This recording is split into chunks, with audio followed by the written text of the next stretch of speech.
មនុស្សម្នាក់គួរតែអានសៀវភៅឲ្យបាន3ប្រភេទដើម្បីធានាបានថាការអានរបស់យើងមិនខ្ជះខ្ជាយពេលវេលាហើយអត់ប្រយោជន៍ទេជំរាបសួរអ្នកទាំងអស់គ្នាថ្ងៃនេះខ្ញុំនឹងលើកយកអំពីរបៀបនៅក្នុងការធ្វើចំណែកថ្នាក់សៀវភៅទាំង3ប្រភេទរបស់ខ្ញុំដែលជាវិធីសាស្ត្រអានរបស់ខ្ញុំដែលខ្ញុំអនុវត្តតាំងពីដើមទីមកហើយខ្ញុំនឹងជម្រាបជូនជាពិសេសដោយសារមានសប្តាហ៍ក៏មានទំនោរនៅក្នុងការអានសៀវភៅមួយផ្នែកធំ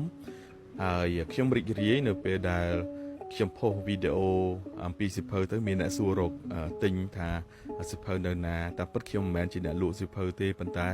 នៅពេលឃើញមនុស្សចង់ទិញសៀវភៅនោះចេះតែសប្បាយចិត្តថាយ៉ាងហោចណាស់ក៏ធ្វើឲ្យមនុស្សម្នាក់អានសៀវភៅបានដែរ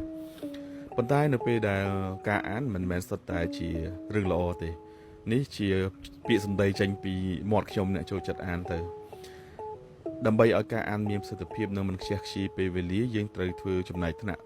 សៀវភៅអានរបស់យើងជា3ប្រភេទធំទី1គឺគេហៅថាសៀវភៅសម្រួលជំនាញ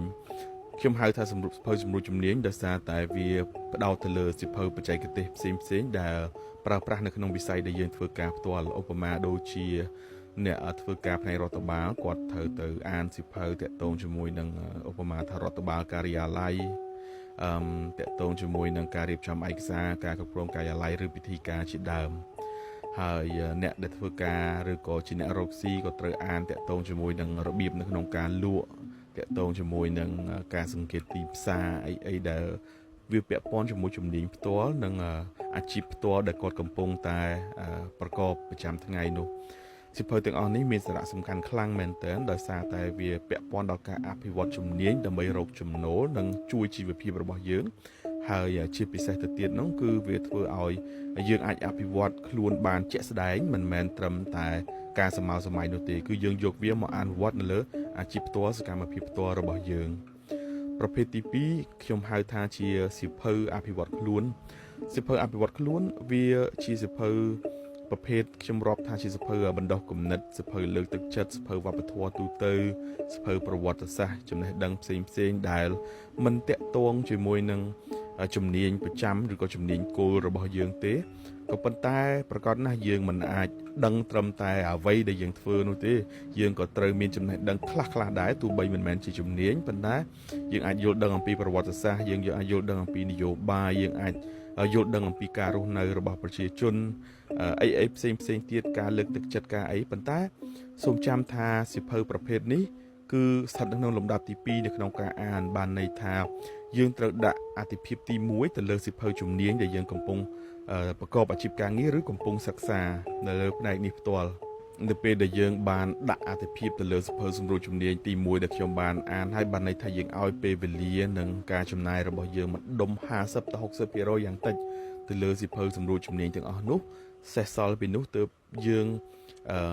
ផ្ដល់មកតាក់ទងជាមួយនឹងសៀវភៅចំណេះដឹងទូទៅអីជាដើម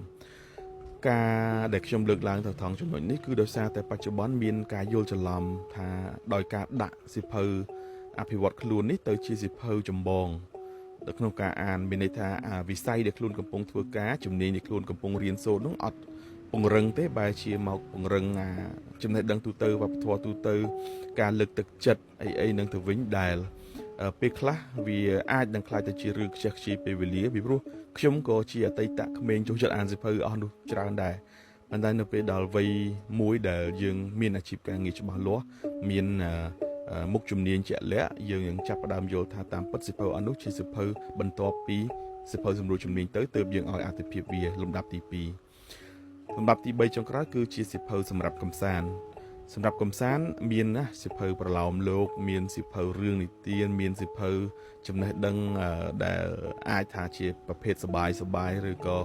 អ្នកខ្លះគាត់ចូលចិត្តអានរឿងរន្ធត់អីអញ្ចឹងជាដើមដែលមួយភាគធំនៃគោលបំណងសៀវភៅអស់នោះគឺផ្ដោតលើការកំសាន្តជាជាងមិនមែនវាអត់មានន័យអប់រំសោះទេប៉ុន្តែ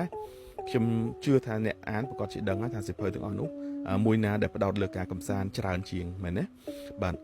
អញ្ចឹងបានន័យថាបើសិនជាយើងអត់អាចធ្វើបំណែកចែកថ្នាក់នៅសៀវភៅដែលយើងត្រូវអានបានទេយើងយកសៀវភៅអភិវឌ្ឍខ្លួនទៅអានច្រើនឬក៏អ្នកខ្លះអានសៀវភៅប្រឡោមលោកកំសាន្តច្រើនយកតែមែនទែនរហូតដល់បាត់បង់ឱកាសនៅក្នុងការអភិវឌ្ឍសមត្ថភាពជំនាញក្នុងអាជីពខ្លួនឯង នោះវានឹងក្លាយទៅជាបញ្ហាមួយដែលធ្វើឲ្យយើងខ្ជះខ្ជាយទាំងពេលវេលាថវិកានៅក្នុងការទិញសៀវភៅមកហើយ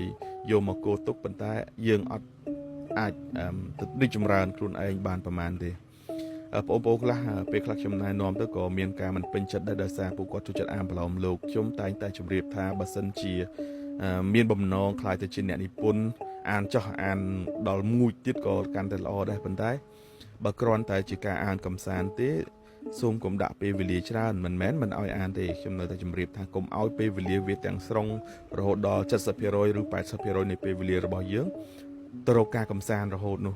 យើងគួរតែផ្ដោតទៅលើចំណេះដឹងជំនាញសម្រួចនៅក្នុងវិស័យរបស់យើងនឹងបន្ទាប់មកអភិវឌ្ឍខ្លួនរួចទើបឈានដល់វិស័យកំសាន្តហើយអ្នកខ្លះដូចបាននិយាយទោះបីជាអ្នកអានសៀវភៅរាប់ឆ្នាំក៏ដោយក៏នៅតែមិនទាន់ពេលខ្លះមិនទាន់អាចឲ្យអតិភិបបានដែលធ្វើឲ្យអានសៀវភៅកំសាន្តច្រើនពេកឬក៏អានសៀវភៅបណ្ដោះគំនិតលើកទឹកចិត្តច្រើនពេកអានហើយក៏អត់មានបានអីក្រៅតែពីសប្បាយចិត្តប៉ុន្តែតាមបទពិសោធន៍របស់ខ្ញុំមិនហ៊ានថាខ្លួនឯងនិយាយត្រូវទេវាជាបទពិសោធន៍ដែលខ្ញុំប្រើប្រាស់កន្លងមកហើយក៏បានណែនាំទៅបងប្អូនផ្សេងទៀតដែលទើបចាប់ផ្ដើមអានដែរព្រោះតាមបទពិសោធន៍របស់ខ្ញុំក៏ជាអ្នកធ្លាប់ឆ្លងកាត់ការចូលចិត្តអានសៀវភៅអភិវឌ្ឍខ្លួនការចូលចិត្តអានប្រឡំលោកដែរប៉ុន្តែនៅពេលដែលឈានចូលដល់វ័យមួយអាចថាដើរដល់មួយជំហានទៀតយើងនឹងផ្លាស់ប្ដូរការគិតរបស់ខ្លួនឯងបានមួយកម្រិតហើយចែករំលែកបទពិសោធន៍នេះទៅកាន់អ្នកដទៃទៀតផងដែរដូច្នេះថ្ងៃនេះខ្ញុំមានប៉ុណ្ណឹងអរគុណសម្រាប់ការតាមដានយើងនឹងជួបគ្នានៅពេលក្រោយទៀតអរគុណ